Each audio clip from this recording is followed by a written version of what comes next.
Olá galera, boa noite. Estamos iniciando a live de hoje. Como eu havia dito ontem, eu não tinha um horário específico para poder começar a live, mas eu avisei com alguns minutinhos de antecedência aí. Vou dar um tempinho para o pessoal começar a ir entrando. Sejam muito bem-vindos, é um prazer estar aqui com vocês hoje. O tema hoje está incrível, um tema maravilhoso, um tema muito relevante.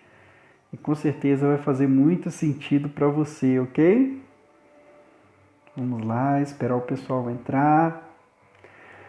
Hoje é uma terça-feira e vocês vão perceber aqui que eu sou vizinho de uma igreja e tá rolando um culto lá agora. Então, provavelmente vocês vão ouvir algumas partes do culto lá, o pessoal cantando, batendo palma e tá tudo certo. Não tem problema não. Isso não vai nos atrapalhar não, ok?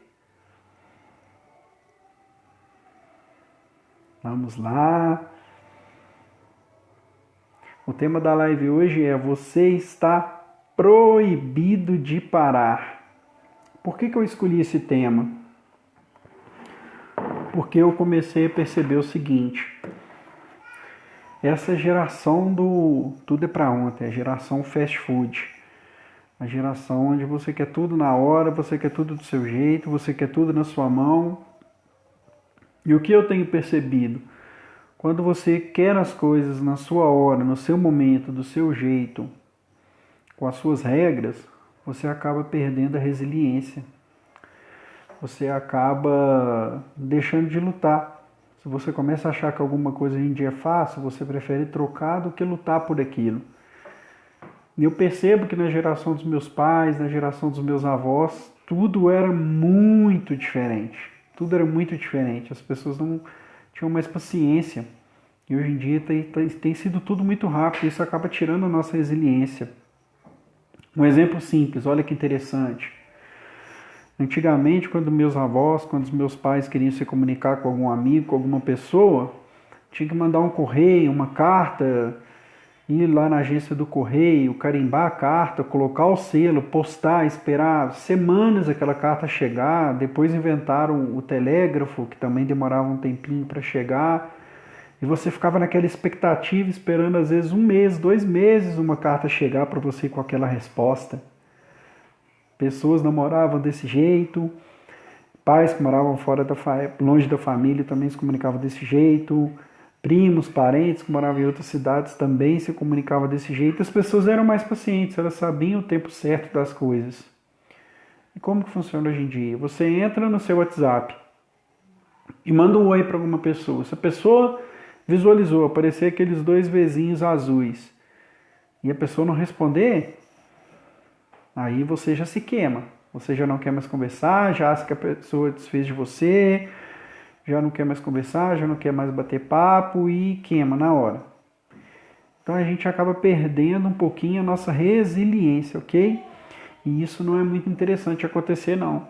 Mas é assim que tem sido a nossa geração hoje em dia. Hoje em dia você compra o telefone. Aí daqui 6 meses, 1 ano, você entra lá na Play Store, por exemplo, para quem tem Android, vai baixar um aplicativo. Aí eles já mandam uma mensagem para você que o seu aparelho ele não suporta mais aquele aplicativo. O que você faz? Pum! Vai lá e troca o aparelho na hora. Compra outro que lançou naquele dia.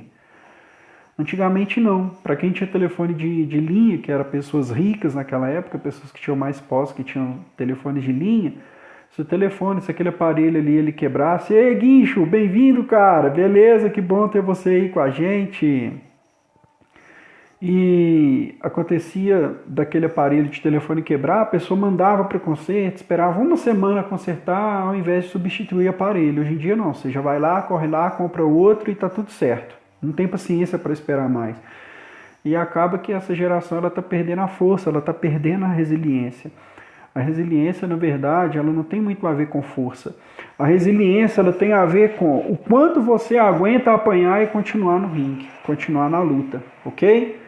Então, para a gente poder trazer uma base para a live de hoje, vamos para a palavra de Deus, que é isso que nos traz mudança. Eu vou ler um pequeno versículo aqui, logo após eu já vou entrar no conteúdo aqui, e eu prometo ser breve com vocês. Na verdade, não é ser breve, é entregar aquilo que eu vim entregar hoje, não importa o tempo que demore, mas eu vou tentar fazer isso no tempo mais rápido possível, ok?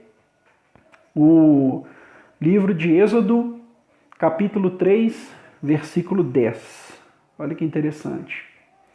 Vem agora, e eu te enviarei a Faraó, para que tires o meu povo, os filhos de Israel, do Egito. Para quem não sabe em qual contexto está essa passagem bíblica, esse versículo aqui, esse contexto aqui é o seguinte: foi quando Moisés saiu fugido do Egito e foi para o deserto. Ele estava caminhando ali no deserto e ele viu aquele Monte Horebe e ele percebeu que tinha algo, um fenômeno acontecendo ali, uma sarça, que é uma planta oleosa que ele estava pegando fogo. E o interessante é que até então não tem problema nenhum uma sarça pegar fogo, porque naquela época o calor do deserto, por ser uma planta oleosa, esse fenômeno acontecia. Algumas sarças elas realmente pegavam fogo por causa do calor misturado com o óleo.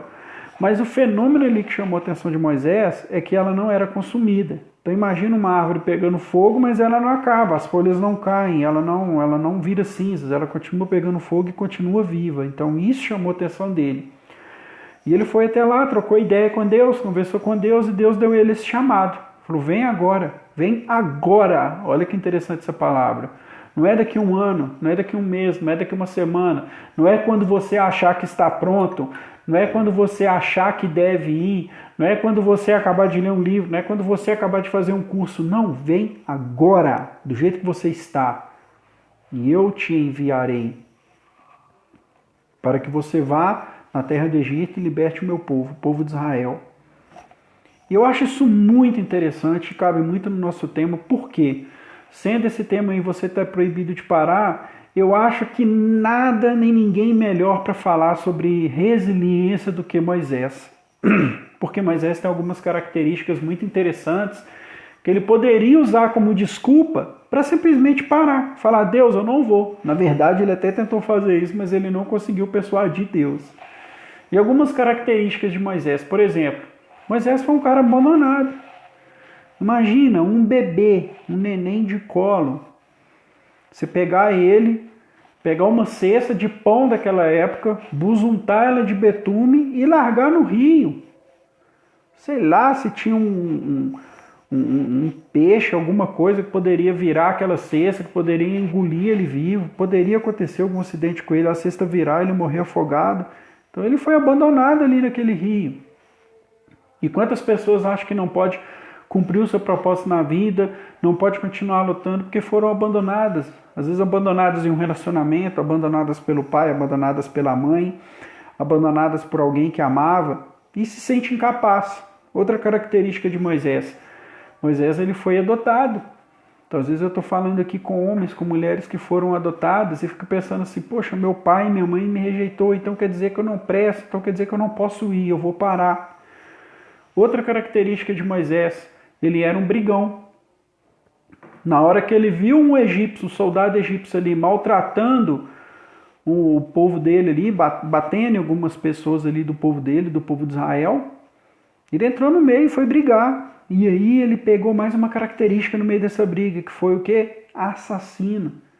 Ele matou o soldado egípcio, deve ter dado uma pedrada na cabeça do cara lá, desmaiou ele, enterrou ele num canto lá para ninguém ver. E no outro dia, ele chegou lá e viu o povo dele brigando e ele foi tentar apartar a briga. Aí o povo, olha que loucura, o povo que ele estava tentando defender virou para ele e falou assim, quem te colocou juiz sobre nós? Você é um assassino. Você acabou de matar aquele cara ali, você acha que a gente não sabe? Quem é você, um assassino, para querer ajudar a gente, dar a gente algum conselho? E às vezes isso também está acontecendo com você que está me assistindo agora, você está tentando ajudar algumas pessoas, você tenta dar conselho, você vê que a pessoa está indo para um lugar errado, está fazendo algo errado, você quer ajudar, e o que a pessoa faz? Joga o seu passado na sua cara, às vezes você também está passando por isso. Outra coisa, Moisés ele era um cara fujão. Depois que aconteceu tudo isso, ele fugiu para o deserto. Ele largou o reino, largou tudo e vazou para o deserto. Ele fugiu do problema. Ao invés de ele saber o que ia acontecer, ele começou com um monte de pressuposições. Ah, Faraó vai saber e ele vai me matar e ele vai me condenar. Isso daqui vai dar uma treta, vai dar um problema e eu vou vazar para o deserto. Ele não quis encarar o problema de frente. E pode ser que você que esteja me assistindo também tenha esse hábito. O pau quebra, acontece algum problema, o que você faz? Você vaza. Por quê? Porque a sua mente ela começa a imaginar um monte de coisa ruim que vai acontecer e o seu instinto, o seu córtex cerebral, ele quer manter a sua sobrevivência. Então o que ele vai fazer? Instinto de sobrevivência, vaza. Aí o seu córtex cerebral, quando você está com medo, ele é desligado, onde você começa a raciocinar. Aquilo ali é desligado, é desativado, onde você raciocina, onde você pensa, onde você calcula. E é ativada a parte de trás do seu cérebro aqui, que se chama cérebro reptiliano. E o que isso faz? Isso aguça os seus instintos de sobrevivência. Então você pode perceber, muito interessante, que quando você está com medo, o que acontece? Primeira coisa, o seu fluxo sanguíneo, ele começa a ir para as extremidades do seu corpo. Se você começa a sentir as suas mãos formigando, é o seu cérebro reptiliano, é o seu instinto de sobrevivência te preparando para uma possível luta com o seu oponente. Se você começa a tremer a perna, se você começa a bater as pernas e as suas pernas começam a formigar, é o seu instinto de sobrevivência fazendo com que todo o fluxo seja direcionado para as suas pernas, para os seus membros inferiores, para quê? Para te preparar para uma possível fuga, para você sair correndo. Então, o seu instinto de sobrevivência cerebral, só para você entender um pouquinho no que eu estou querendo dizer, ele é desde lá dos homens das cavernas, ele é desde antigamente, na época que o cara tinha que lutar com leão, tinha que lutar com urso, tinha que lutar com lobo, tinha que dormir no meio do mato, tinha que enfrentar algum bicho, então o cérebro dele ele tinha esse instinto de fazer ele lutar ou fugir. Então, quando você está com medo, liga esse instinto de milênios de anos atrás, onde seu cérebro foi criado ali, foi evoluindo, e você quer logo fugir daquele problema. Então Moisés ele fez isso, ele fugiu, ele não sabia o que ia acontecer. E quando Deus estava falando com ele desse versículo aqui, tinha mais esse problema aqui, o cara era gago. Então imagina que doideira, Deus virando para um cara fujão, brigão, assassino, abandonado, adotado, poderia ter todas as desculpas falando assim, eu vou te mandar para um lugar que você vai conseguir tirar o meu povo que está lá há 400 anos, clamando para eu tirar ele de lá. Você vai tirar aquela galera de lá e vai quebrar tudo. Aí Moisés vira para Deus, eu não falo, eu não vou. Imagina que loucura. Aí Deus vira para ele e fala assim, não, beleza, então você vai enviar seu irmão como porta-voz, mas você vai. Então essa foi a base do versículo aqui. Deus deu uma ordenança para Moisés. Então todas essas características aqui que eu te passei, quando Deus chamou Moisés aqui, nesse capítulo 3, no versículo 10, cara, Deus não estava nem aí para o que ele tinha feito. Deus não estava nem aí pelo que ele passou. Deus não estava nem aí com os medos dele. Por quê? Porque Deus já sabia o que ia acontecer com ele. Para quem estava aqui na live de ontem, eu falei muito sobre isso. Sobre você ter um propósito. O tema de ontem foi Salmo 139, se eu não me engano, versículo 16. Onde Deus fala o seguinte, todos os seus dias foram escritos e determinados ainda antes que houvesse o primeiro. Então, Deus já sabia que Moisés ia passar por tudo isso, ele não perdeu o controle nem um minuto. Mas na hora do chamado, ele enviou Moisés do jeito que Moisés estava, com os recursos que Moisés tinha, com a identidade que ele tinha, com os erros que ele tinha, com os desvios de caráter que ele tinha. Aí a minha pergunta para você é o seguinte, até quando você vai tentar fugir de Deus? Até quando você vai tentar evitar esse assunto com o seu Criador? Até quando você vai fingir que não está acontecendo? Até quando você vai fingir que você não tem um chamado? Que você não foi chamado para algo? E você que está me ouvindo aqui, eu tenho certeza que você sabe daquilo que eu estou falando. Você sabe por quê? Quando você lembra daquilo que você sofreu, quando você lembra das suas dores, quando você lembra do seu passado, aquilo te gera uma indignação. E essa indignação, ela pode gerar uma força propulsora para você ajudar outras pessoas a sair desse problema que você viveu, ajudar esse problema que você viveu. Entende? Então eu acho, cara, isso muito louco. Até quando você vai fingir que isso não está acontecendo? Até quando você vai fingir que você não tem um chamado? Não tem como mais você fugir de Deus. Não tem como mais você dar desculpa para Deus. E às vezes eu e você, nós fazemos isso sim. Eu vou partir agora para um outro modelo, para uma outra pessoa que tinha tudo também para não dar certo, e no momento de maior crise, no momento de maior luta no país dele, o cara foi lá e venceu, e levantou uma nova geração e mudou a história de um país. Eu estou falando de Martin Luther King Jr. Na década de 60, esse cara tocou o terror nos Estados Unidos. Para você que não sabe, os Estados Unidos era tão cabuloso nessa época, segregação racial, que era o seguinte: se chegasse uma pessoa em um lugar público nos Estados Unidos para tomar água, tinha o bebedouro dos brancos e tinha o bebedouro dos negros. Tinha um ônibus dos brancos e um ônibus dos negros. Dentro desses ônibus tinham os bancos onde não poderia sentar negro, só poderia sentar branco. E isso era um inferno naquela nação. Os negros eram muito perseguidos naquela época. E Martin Luther King veio e tocou o terror. Mas pensa junto comigo, o que ele mais sofreu? Ele era negro e morava em um país onde as pessoas queriam, as pessoas que não gostavam de gente negra, que tinha preconceito, queriam matar o cara. Então ele já poderia pegar e se acovardar, falar assim: não, Deus, eu não vou não, poxa, eu sou negro. Na hora que eu chegar e pegar o microfone e fazer aquele discurso que eu tenho que fazer, I have a dream, eu tenho um sonho, os caras vão me matar.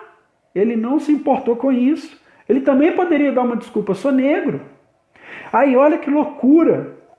O FBI começou a perseguir o cara. O cara tocou tanto terror nos Estados Unidos, ele fez tanta mudança, ele fez tanta coisa da hora. E aí, Knightson, Wallison, Lu, galera, muito bacana ver vocês aqui, muito legal ver vocês aqui, muito obrigado. Tem mais uma galera aí que entrou aí, o Bruno, galera Camila, Juneco, muito bacana.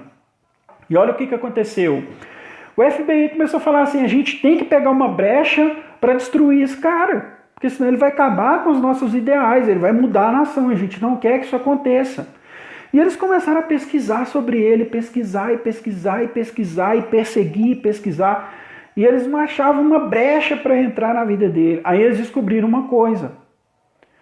Martin Luther King, ele tinha um caso extraconjugal com uma mulher. Aí o FBI pesquisando descobriu isso, começou a mandar carta para ameaçar o cara. Para falar assim: olha, se você não parar com o que você está fazendo, se você não parar com essas manifestações pacíficas, se você não parar de estabelecer essa mudança no nosso país, a gente vai colocar isso em público, a gente vai acabar com a sua fama, a gente vai acabar com o seu ministério, a gente vai acabar com a sua família. E o cara não parou. Olha que interessante. Olha a mudança que ele fez na geração dele, na nação dele. O cara ganhou o prêmio Nobel. O cara é reconhecido até hoje pelo que ele fez. Aí alguém pode virar para mim e falar assim: mas ele teve um fim triste, ele foi assassinado. Sim, mas você sabe o nome do assassino de Martin Luther King? Porque eu não sei. Se eu não pesquisar aqui o nome do cara, nem sei quem foi esse cara que matou ele. Mas eu sei quem foi Martin Luther King. O nome dele está gravado na história, nos anais da história dos Estados Unidos. O cara realmente ele marcou a geração dele. O corpo dele morreu, mas o legado dele vive até hoje. Moisés, a mesma coisa. Moisés, ele foi um cara que ele viu a glória de Deus passando. Imagina que loucura isso, ele viu a glória de Deus passando.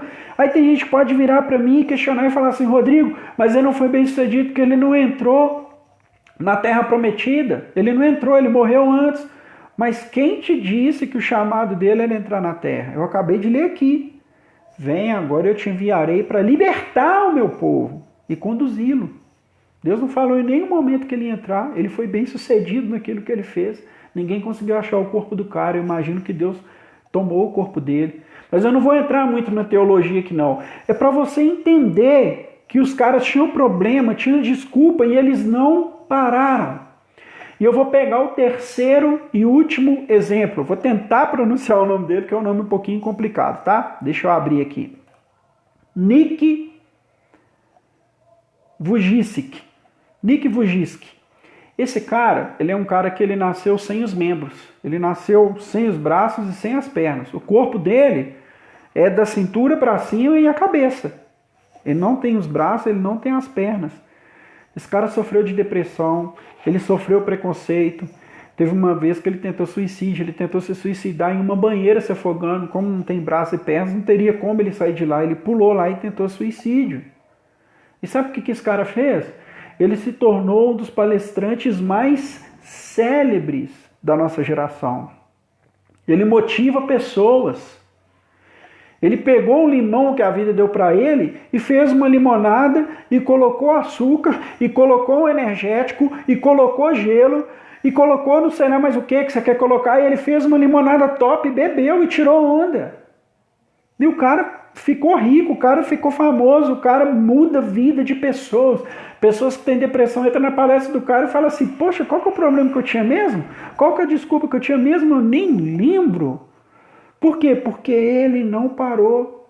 Aí eu volto a essa pergunta, cara, por que você acha que você tem que parar? Agora eu quero falar com os homens que estão assistindo. Deixa eu te falar uma real. O Brasil, o mundo, está carente de homens de verdade. Está carente de pais. Está carente de bons pais, de bons maridos. E eu e você estamos parados nessa geração, vendo toda essa merda acontecer no nosso país e a gente não está fazendo nada para mudar. A palavra fala que o mundo espera a manifestação dos filhos de Deus. E essa manifestação ela começa agora, comigo e com você. O mundo está carente de pais, de homens, de maridos fiéis, de homens honestos, que ensinam valores para os seus filhos. E eu e você aqui, cara, parado, vendo o mundo passar, vendo a vida passar e não fazendo nada. Cara, eu acho isso uma loucura. Presta atenção nessa frase aqui. O que eu me preocupo não é com o grito dos maus, mas é com o silêncio dos inocentes. Toda vez que você vê uma merda acontecendo com a sua família, toda vez que você vê um conteúdo podre sendo colocado para os seus filhos, sendo colocado para a sua família e você não faz nada a respeito, você está concordando com a destruição da sua família. Deixa eu te falar uma coisa. O mundo, a revolução que está acontecendo nas mídias hoje em dia, está tentando destruir a família, está tentando destruir o papel do pai, o papel do marido. Eu não lembro o nome da merda da revolução que está acontecendo aí, esqueci o nome aqui agora, mas enfim, é um tipo de revolução que está acontecendo na televisão, que está acontecendo na internet, que está tentando destruir a masculinidade, destruir os pais, destruir os homens dessa geração. Eu vou te dar um exemplozinho simples para você ver como que isso é sério. Você sabe qual que é o desenho mais visto nos Estados Unidos? Os Simpsons. Agora presta atenção, vamos pegar o contexto dos Simpsons. Quem é o Homer? Homer Simpson, o pai da família, o patriarca. Não vamos começar pelo Homer não, vamos começar pelo pai dele, que eu esqueci o nome. Um velho caduco, derrotado, abandonado pelos filhos, que mora num asilo. Doidaço. Aí a gente vai pegar a geração do pai, do Homer Simpson. O cara é um babaca, é um idiota, é um estúpido, que bebe, que é um péssimo profissional, que é um péssimo pai. Nem a Meg, que é a nenenzinha dele, respeita o cara. Aí você vai pegar a geração do Homer e vai passar para o Bart, que é o único filho homem que ele tem. O Bart é um menino que é um pilantra, que é um pivete, que rouba coisas, que só faz coisa que não presta, um péssimo aluno, um péssimo filho, um péssimo amigo, fala mentira, faz um monte de coisa que não presta. Então o que você acha que quem criou esse desenho está querendo passar para mim e para você? E pior ainda, para os nossos filhos, para essa geração que está chegando agora. Está querendo denegrir, destruir a família do pai, destruir a família do homem. Então o meu objetivo na live hoje é essa. Você, homem que está assistindo essa live, cara, você não tem o direito de parar. Você não tem o direito de se acovardar. Deus te criou, Deus te colocou nesse contexto. Se você é solteiro, você tem a obrigação de proteger a sua família. Seu pai, respeitar. Sua mãe, respeitar. Suas irmãs, proteger. Você que é casado, você tem a obrigação de amar, de cuidar da sua esposa, de cuidar dos seus filhos, de ver o que eles estão assistindo, quem são os amigos dele, para onde eles estão indo, o que eles estão ouvindo, o que eles estão vendo. Entendeu? E para você que é solteiro, que está esperando no Senhor aí, cara, você tem obrigação de esperar a sua esposa chegar e se manter em santidade quando isso não acontece. Ao invés de ficar piriguetando aí, ao invés de ficar galinhando aí, pegando geral e saindo do propósito que Deus tem para você. Sabe qual foi a primeira ordenança depois que Eva nasceu? Lá no Éden? A primeira ordenança que Deus deu foi o seguinte: crescei-vos e multiplicai a terra. Se Deus quisesse que Adão saísse pegando geral, sabe o que ele fazia? Ele fazia 5 Evas.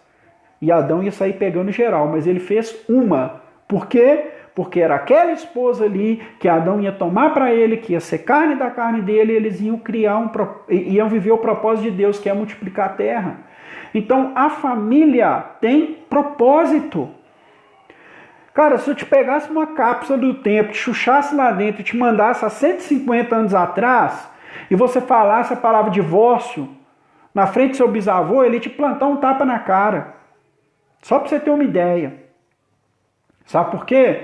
Porque naquela geração tinha homens de verdade, tinham pais que se levantavam, tinham homens que se levantavam, tinha pessoas, tinha homens que iam lá e tomavam postura de proteger a família, de defender a família. E hoje em dia isso não acontece mais, hoje em dia a gente não vê isso mais, e é para isso que Deus tem chamado eu e você, para você se levantar, para você parar de sair do papel de vítima e se tornar protagonista da sua história. Rodrigo, o que você está querendo dizer com isso? Cara, se você vê que seu casamento está indo por água abaixo, segura, não desiste. Se você vê que você está perdendo seus filhos, você está perdendo o controle, segura, não desiste. Clama ao Senhor, ora a Deus, passa a tentar reconquistar o respeito pelo seu filho, vê aonde que você caiu e volta lá e se levanta. Se você está desrespeitando os seus pais, eu vou te dar uma notícia muito top. Você vai morrer rapidinho, velho. Porque a palavra fala que aquele que honra pai e mãe, ele vai ter vida longa nessa terra. Você quer que eu te fale uma coisa? Foi feita uma pesquisa nos Estados Unidos com presidiários. 90% dos presidiários dos Estados Unidos tem problema com o pai. Não teve a presença paterna. Aí você vem aqui para o contexto do Brasil. Só para você ter uma ideia como que isso é sério. Você vem para o contexto do Brasil, aí você vai lá, dia de visita no presídio, dia das mães, plá, enche. Dia dos pais, é um dia normal. Porque os pais não se levantaram para ir lá e dar um suporte, dar um apoio para o filho. E se tivesse feito o papel certo, às vezes o filho nem estaria ali. Aí eu fico pensando, eu tenho 2 filhos, e eu fico pensando o seguinte, como que vai ser a vida adulta deles? Se eu não tomar postura agora, se você não tomar postura agora, como que irá ser a vida dessa nova geração, dos nossos filhos? Se nós não nos levantarmos agora, vai acabar a família, vai acabar o contexto familiar. Então eu quero te despertar com essas lives para isso, para a gente poder defender, proteger o nosso patrimônio mais precioso que Deus nos deu, que é o ministério família. Que o homem deixará pai e mãe e se unirá à sua esposa e se tornará uma só carne. Cara, eu até arrepio, isso é lindo, isso é maravilhoso. E olha que interessante, eu estava falando aqui sobre Martin Luther King. E olha só um quadro que eu coloquei dele. E tem um desses quadros que está lá no quarto do meu filho. Vou mostrar aqui para vocês. Olha que interessante. Se não puder voar, corra. Se não puder correr, ande. Se não puder andar, rasteje, mas continue em frente, de qualquer jeito. Eu quero terminar a live com essa frase aqui, cara. Não para. Não para. Não importa o jeito que você esteja, não importa como a sua família esteja, não importa como o seu emprego esteja, não importa como o seu casamento esteja, não importa se você acha que você tem uma vida de merda. Se você está vivo, tem jeito para você, cara. Tem jeito para você sair dessa, tem jeito de você reverter essa situação. Só não para. Só não fica parado. Continue em movimento sempre. Só de assistindo essa live já mostra que você quer uma mudança para sua vida. Só de você estar vindo aqui e vendo esse conteúdo aqui já mostra que você não está mais inerte, você não está mais parado. Então, cara, continua em frente. Se você gostou, compartilhe esse vídeo com quem você acha que faz sentido. Deixa o seu like, deixa o seu comentário aí. Fala para mim o que você achou, o que esse vídeo mudou para você, ok? E nos falamos amanhã na nossa próxima live. E ó, se liga aí, seja forte, aguenta a porrada. Até amanhã, valeu!